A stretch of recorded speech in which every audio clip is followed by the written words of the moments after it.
ఇక కాళేశ్వరం ప్రాజెక్టుపై కాంగ్రెస్ సర్కార్ చేస్తున్న దుష్ప్రచారాన్ని నిరసిస్తూ రాష్ట్ర వ్యాప్తంగా బీఆర్ఎస్ శ్రేణులు ఆందోళనకు దిగారు. మంచిర్యాల జిల్లా చెన్నూరులో బీఆర్ఎస్ శ్రేణులు నల్లకండువాలతో నిరసన తెలిపారు. దీంతో పాటు అప్పుడే మంచిగుండే అనే కార్యక్రమానికి చెన్నూరులో శ్రీకారం చుట్టారు. బీఆర్ఎస్ వర్కింగ్ ప్రెసిడెంట్ కేటీఆర్ ఆదేశాలతో ప్రోగ్రాం నిర్వహిస్తున్నామని మాజీ ఎమ్మెల్యే బాల్కసుమన్ తెలిపారు. నియోజకవర్గంలో అన్ని పంచాయతీలు, మున్సిపాలిటీలలో బీఆర్ఎస్ శ్రేణులు ఇంటింటా తిరిగి సమస్యలను తెలుసుకుంటారని అంటున్న బాల్కసుమన్తో మా ప్రతినిధి Umesh face to face. BRS party ఇచ్చిన పిలుపు మేరకు మంచిర్యాల జిల్లా వ్యాప్తంగా కూడా కాళేశ్వరం ప్రాజెక్టుపై కాంగ్రెస్ ప్రభుత్వం చేస్తున్న దుష్ప్రచారాన్ని నిరసిస్తూ జిల్లా వ్యాప్తంగా కూడా బీఆర్ఎస్ పార్టీ ఆధ్వర్యంలో నిరసనలు కొనసాగుతున్నాయి.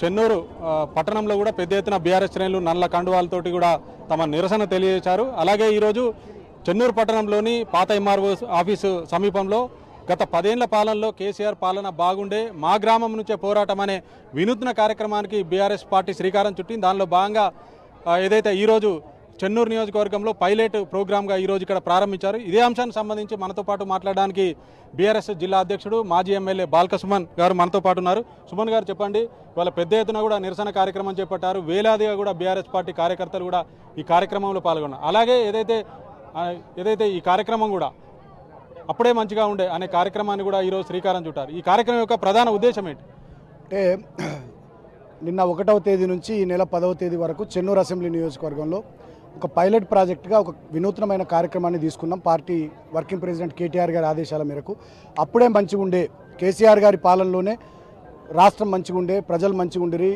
ఇవాళ 20 నెలల కాంగ్రెస్ పార్టీ పాలనలో సర్వం నాశనం అయిపోయింది అని చెప్పి ప్రభుత్వ దృష్టికి ఫిర్యాదుల రూపంలో వాళ్ళకి ఏమొచ్చినాయి, వీళ్ళు ఇచ్చిన హామీల లోపల ఏం అమలైనాయి, ఏం అమలు కాలేవు అనేటటువంటి విషయాల్ని ప్రభుత్వ పెద్దల దృష్టికి తీసుకొని పోయే కార్యక్రమానికి రూపకల్పన చేసినాం. దాంట్లో భాగంగా నిన్న మందమర్రి, రామకృష్ణాపూర్, భీమారం, జైపూర్లో ప్రారంభించినాం. ఇవాళ చెన్నూరు పట్టణంలో ప్రారంభించినాం.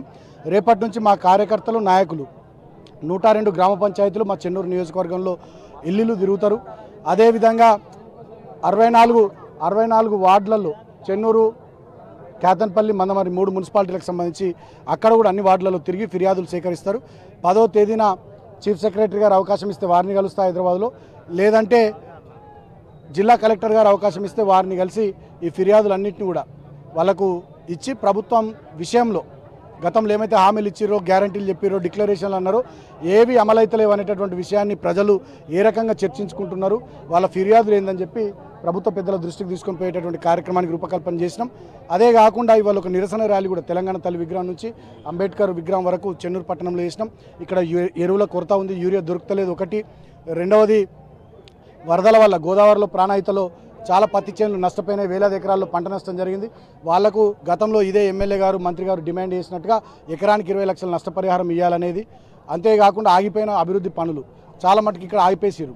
రెవెన్యూ డివిజన్ ఏర్పాటు కానీ, బస్ డిపో కానీ, కొత్త మండలాల ఏర్పాటు, అస్నాథ్ పారిపల్లి కానీ, 100 పడకల ఆసుపత్రి కానీ చాలా అభివృద్ధి కార్యక్రమాలు వాళ్ళు ఆపేసారు. మహిళా భవనాలు, integrated veg and non veg market, ఇవన్నీ కూడా వీటిని కొనసాగించాలని చెప్పి, అంతేకాకుండా సిబిఐకి కాళేశ్వరం అంశాన్ని రాష్ట్ర ప్రభుత్వం అప్పచెప్పడం, ఈ 4 విషయాల్లో మన నిరసనను తెలియజేస్తూ ఒక నిరసన ర్యాలీ వల్ల చెన్నూరు నియోజకవర్గ కేంద్రంలో తీయడం జరిగింది. ఒకటి ప్రధానంగా చెప్పండి, ఇవాళ కాళేశ్వరం ప్రాజెక్టుపై కాంగ్రెస్ ప్రభుత్వం చేస్తున్న దుష్ప్రచారం, గతంలో ఏదైతే రాహుల్ గాంధీ, సోనియా విషయంలో సిబిఐ, మోడీ జేబు సంస్థలు, ఈడీ కానీ సిబిఐ కానీ అన్న ఇవాళ కాంగ్రెస్ ప్రభుత్వం ఇవాళ కాళేశ్వరం ప్రాజెక్టుపై గత నాటి సీఎం కేసీఆర్ పై కూడా దుష్ప్రచారం చేస్తున్నారు. దీన్ని మనం ఏ విధంగా చూడవచ్చు అంటే ఒకవైపేమో రాహుల్ గాంధీ గారు, రేవంత్ రెడ్డి గారు, సిబిఐ, ఈడీ, ఐటీ, ఎన్నికల కమిషన్ ఇవన్నీ నరేంద్ర మోడీ జేబు సంస్థలు, బీజేపీ జేబు సంస్థలు అంటారు.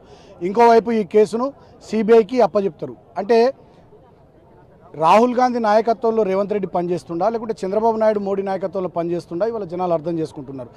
బీఆర్ఎస్ పార్టీని లేకుండా చేయాలని, కేసీఆర్ను బదనాం చేయాలని కుట్రతోని చంద్రబాబు నాయుడు, నరేంద్ర మోడీ, రేవంత్ రెడ్డి ముగ్గురు కలిసి గోదావరి జలాల్లో మేడిగడ్డను రిపేర్ చేయకుండా ఆ జలాల్ని కిందికి పోనిచ్చి గోదావరి కావేరీ లింకు ద్వారా నరేంద్ర మోడీకి, గోదావరి బనకచెర్ల లింకు ప్రాజెక్టు ద్వారా చంద్రబాబు నాయుడికి, పాత గురువు చంద్రబాబు నాయుడు, కొత్త గురువు నరేంద్ర మోడీకి గురుదక్షిణ చెల్లించడానికి రేవంత్ రెడ్డి కంకణం కట్టుకొని ఈ కాళేశ్వరాన్ని బదనాం చేయాలి అంటే మేడిగడ్డను రిపేర్ చేయకుండా నీళ్ళని కిందికి వదిలేయాలి, ఈ కేసు పేరు మీద దీన్ని 1 సంవత్సరం 2 ఏళ్ళు నాంచాలి అనేటటువంటిది కుట్రపూరితమైనటువంటి ఆలోచన తప్ప ఇంకోటి కాదు.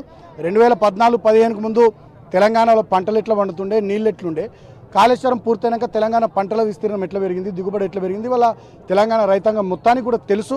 ఇటువంటి కుట్రల ద్వారా కేసీఆర్ను బదనాం చేస్తారు అనుకుంటే అది వాళ్ళ భ్రమనే, మూర్ఖత్వమే అవుతుంది. కేసీఆర్కు తెలంగాణ ప్రజలకు ఒక పేగుబంధం ఉంటుంది. ఆ పేగుబంధాన్ని ఎవరు తెంచలేరు, తుంచలేరు. ఓకే, ఒకటి చెప్పండి, ఎట్లా ఉండబోతోంది ఇవాళ కాంగ్రెస్ ప్రభుత్వం బీఆర్ఎస్ పార్టీపై చేసిన దుష్ప్రచారం కానివ్వండి, వేధింపులు కానీ కార్యాచరణ ఎట్లా ఉండబోతోంది బీఆర్ఎస్ పార్టీ? డెఫినెట్గా ప్రజాక్షేత్రంలో ప్రజల పక్షాన ప్రధాన ప్రతిపక్షంగా మేము పోరాడతాం. మాకు ఈ ఇబ్బందులు కొత్త కాదు. 2009 ఎన్నికల ఫలితాల తర్వాత ఇటువంటి పరిస్థితులు చాలామంది టీఆర్ఎస్ ఉండదు, అయిపోతుంది, అది ఇదని మాట్లాడారు. కానీ ఫీనిక్స్ పక్షి లెక్క మళ్ళా తిరిగి బీఆర్ఎస్ పార్టీ ఎట్లా లేచింది, తెలంగాణను ఎట్లా సాధించిందో అందరికీ తెలుసు. ఇవాళ కూడా డెఫినెట్గా లక్షలాది మంది కార్యకర్తలు ఉన్నారు, కోట్లాది మంది తెలంగాణ ప్రజల అభిమానం ఉంది మా కేసీఆర్ గారికి. డెఫినెట్గా బీఆర్ఎస్ పార్టీ ఇటువంటి తాటాకు చప్పులకు భయపడదు. గట్టిగా కొట్లాడతాం, నిలబడతాం, కలబడతాం. ఏముందండి, చూస్తుంటే 2 ఏళ్ళు కానివ్వట్టే, ఇంకో 3 ఏళ్ళు, 3 ఏళ్ళలో 1 సంవత్సరం అయిపోతే లాస్ట్ 2 ఏళ్ళు అంత ఎన్నికల వాతావరణమే, ఎవరికి ఎవడు వింటాడు. కాబట్టి ఇప్పటికే ప్రజలు ఫెడప్ అయిపోయి ఉన్నారు. కేవలం డైవర్షన్ టాక్టిక్స్తోని 6 గ్యారంటీలు, 420 హామీలు, డిక్లరేషన్లు అమలు చేసే దమ్ము లేని దద్దమ్మ ప్రభుత్వం. గత ప్రభుత్వాన్ని బదనాం చేయాలి, కేసీఆర్ ఇమేజ్ను దెబ్బ కొట్టాలనే కుట్ర తప్ప ఇంకోటి కాదు. దీంట్లో చంద్రబాబు నాయుడు, రేవంత్ రెడ్డి, నరేంద్ర మోడీ ముగ్గురు పావులు చేతులు కలిపి పావులు కదుపుతూ ఉన్నారు. ఒకటే మనం గమనిస్తే అర్థమవుతుంది.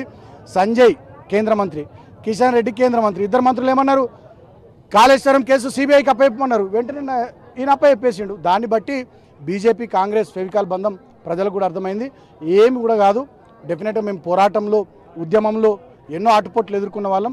ఇటువంటి మాకేం కొత్త కాదు, డెఫినెట్గా ఎదుర్కొంటాం. ఏదైనా ఈ గులాబీ జెండా ఎగిరిందే తెలంగాణ కోసం. తెలంగాణను తెచ్చిన పార్టీగా, తెలంగాణను నిలబెట్టిన పార్టీగా, రేపు తెలంగాణను కాంగ్రెస్ బీజేపీ కబంధ హస్తాల నుంచి కాపాడే పార్టీగా డెఫినెట్గా ఇది పనిచేస్తుంది.